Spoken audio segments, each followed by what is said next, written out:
वज़ीर-ए-आज़म शहबाज शरीफ की ज़ेर सदारत कौमी इक़्तिसादी काउंसिल का इजलास आज होगा, जिसमें आइंदा माली साल के सालाना तरक्याती प्रोग्राम की मंजूरी दी जाएगी। बलूचिस्तान हुकूमत ने इजलास में शिरकत न करने का ऐलान कर दिया। इजलास में वज़राए आला और हुक्काम अपने तरक्याती बजट पर ब्रीफिंग देंगे। इजलास में 1100 अरब के वफाकी तरक्याती मनसूबों की मंजूरी का इम्कान है।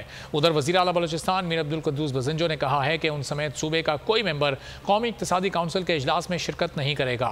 फैसला वफाकी हुकूमत के अदम ताउन के रवैये को देखते हुए किया है। वफाक ने बलूचिस्तान से अपनी यकीन दहानियों और वादों को पूरा नहीं किया। अगर आपको ये वीडियो पसंद आई है तो हमारे चैनल को सब्सक्राइब करें और बेल आइकॉन पर क्लिक करें।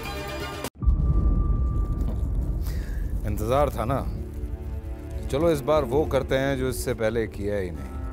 किस्मत की आंखों में आंखें डाल के जीतना होगा।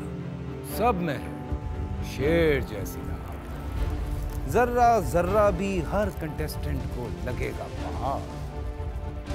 लड़खड़ाना नहीं है, खोल दो अपने पंख अगर आसमान छूना है। अबे लग रहा है ये सब पहले भी कहीं सुना है। एंटरटेनमेंट की गारंटी जनाब, क्योंकि यहाँ खेलोगे कूदोगे तो बनोगे नवाब। खुश रहो पाकिस्तान। खुश रहो पाकिस्तान, बुध और जुमेरात शाम 7 बजे सिर्फ बोल एंटरटेनमेंट पर। सब्सक्राइब करें और बेल दबाएं ताकि कोई खबर रह न जाए।